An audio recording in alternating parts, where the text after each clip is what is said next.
Attention homeowners! Selling your property can be both exhilarating and daunting, especially when it comes to the cost. But fear not, because in this video, I'm about to demystify the entire process for you.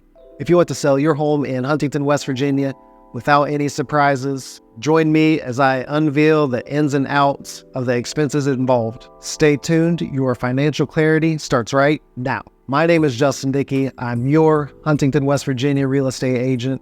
I have lived here nearly all of my life, and I'm excited about my city's future. If this is your first time on the channel, go ahead and subscribe, as I'll be releasing more videos on real estate education, community highlights, and showcasing some sweet properties in our area. Now, the moment you've been waiting for. What are the costs of selling a home in Huntington, West Virginia? When listing a home for sale, one of the first discussions on expenses revolves around the marketing costs, also known as the brokerage commission.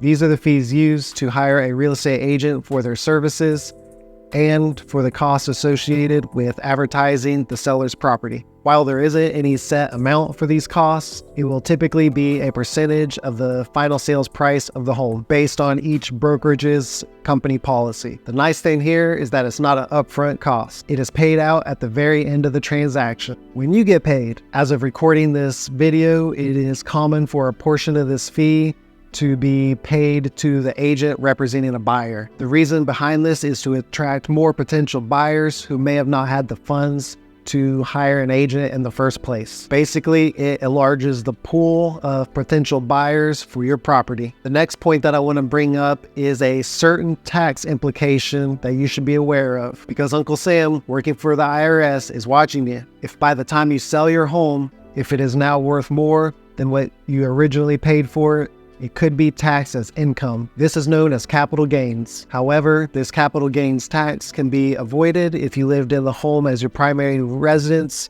for at least 2 years out of a 5-year period. It would exclude the first $250,000 of income for a single tax filer and $500,000 for a married party. I recommend speaking to your favorite tax professional for clarity on this subject. If you're an average citizen of Huntington, like myself, living in a home for several years, this tax probably doesn't apply to you. If you and your consultants believe that your house needs some repairs or upgrades before selling, you may be in store for some upfront cost. I recommend keeping expenses low, so putting some money into some new light bulbs or switch covers is an easy way to make a space feel fresh and clean. However, if you have a major component of the home in non-working order, be prepared to shell out the big bucks. While your home is under contract with an accepted offer, there may be some additional out-of-pocket costs that arise. It's not uncommon in our market for a buyer to ask that the seller pay for certain inspections, such as pest. A pest inspection, for example, costs about $100 for them to come out and make sure there's no presence of wood-destroying insects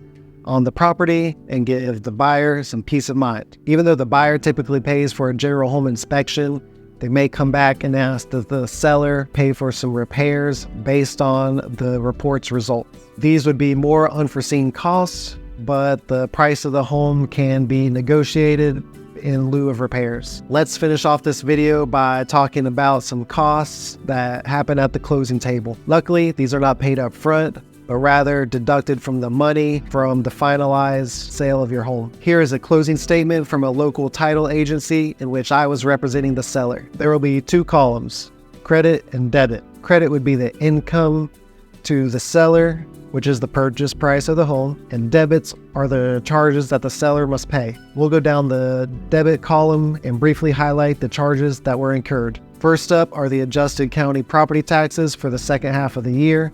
The taxes were prorated from July 1st up to the day of closing. After that, of course, they had to pay off the bank for the remainder of their initial mortgage. The next section is all related to the state and county transfer taxes that are paid to the county clerk. First of all, there's a flat fee of $20. After that, there's an additional charge based on the sale price of the home.